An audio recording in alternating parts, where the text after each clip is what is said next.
अध्यक्ष महोदय, मगाशी अनेक आमदारांनी बोलत असताना विनंती केली की आम्ही जेव्हा बोलत असतो तेव्हा इथं मंत्री महोदय उपस्थित राहणं फार महत्त्वाचं आहे। काय झालं, आत्ताच्या काळामध्ये अनेक मंत्र्यांना असं वाटतं की आमदार इथं फक्त व्हिडिओसाठी बोलतात, आम्ही बोलणार, आमचा व्हिडिओ मतदारसंघामध्ये आम्ही पाठवणार, बस तेवढ्यात आम्ही खुश। अध्यक्ष महोदय, हे खरं नाही। आम्ही जे इथं मुद्दे मांडतो ते महाराष्ट्रासाठी, आमच्या मतदारसंघासाठी, महाराष्ट्राच्या हितासाठी त्या ठिकाणी असतात। त्यामुळे कुठेतरी आमचं ऐकलं गेलं पाहिजे, नमूद केलं गेलं पाहिजे, अशी भावना अध्यक्ष महोदय पलीकडे असणाऱ्या आमदारांची सुद्धा आणि आमच्या सुद्धा आहे। अध्यक्ष महोदय, इथं विभागाबद्दल बोलत असताना सहकार व पणन विभागाबद्दल बोलायचं झालं तर अध्यक्ष महोदय, सगळ्यांची मागणी आहे की कर्जमाफी व्हावी। त्यामुळे मी सरकारला या ठिकाणी विनंती करतो की अजूनपर्यंत अधिवेशन तिथं चालू आहे, त्यामुळे 25,000 कोटीच्या आसपासचा खर्च अध्यक्ष महोदय येईल। त्यामुळे कर्जमाफी या संपूर्ण महाराष्ट्राच्या शेतकऱ्यासाठी झाली पाहिजे अशी आमच्या सगळ्यांची अध्यक्ष महोदय इच्छा आहे आणि मागणी सुद्धा आहे। अध्यक्ष महोदय, तसं 2017ला छत्रपती शिवाजी महाराज शेतकरी सन्मान योजना ही त्या काळच्या सरकारने आणली होती, पण त्याच्यामध्ये 90% लोकांना पैसे मिळाले, थोडा उशीर झाला पण मिळाले, पण 10 ते 11% लोकांचे पैसे अजूनपर्यंत अध्यक्ष महोदय तिथं राहिलेले आहेत। आम्ही अनेक वेळा हा मुद्दा मांडला, मी असेल सर्व आमदार महोदयांनी हा मुद्दा त्या ठिकाणी मांडल्यानंतर सरकारने त्याच्यावर विचार करायला सुरुवात केली। अध्यक्ष महोदय, 17 पासून आतापर्यंत तुम्ही बघितलं 7 ते 8 वर्ष झाली, 6.5 लाख लोक शेतकरी या योजनेपासून वंचित आहे। अध्यक्ष महोदय, गेल्या वर्षी 27 मार्च 2024 रोजी तत्कालीन मुख्यमंत्री यांनी या संदर्भातली बैठक घेतली, कारण आम्ही सगळ्यांनी आवाज उठवला होता, शेतकऱ्यांची सुद्धा मागणी होती।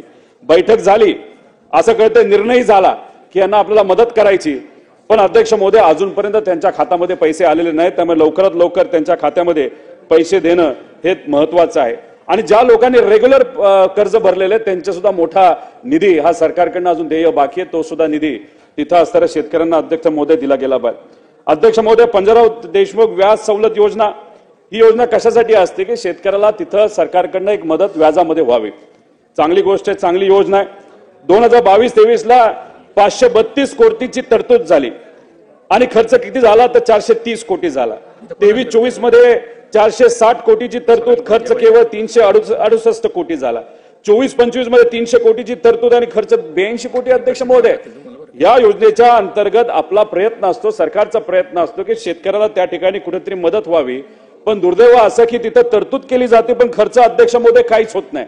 मग कुठेतरी जाहीर करावं की आम्हाला शेतकऱ्याला मदत करायची नाही, फक्त आम्हाला जाहीर करायचं, त्याच्यावर कुठेतरी राजकारण करायचं, मत मागायचा, विषय संपवायचा। अध्यक्ष महोदय, आपण जर तिथं तरतूद करत असू तर त्याला निधी सुद्धा दिला गेला पाहिजे, खर्च झाला पाहिजे आणि शेवटच्या घटकापर्यंत मदत झाली पाहिजे अशी अध्यक्ष महोदय त्या ठिकाणी आमच्या सगळ्यांची इच्छा आहे।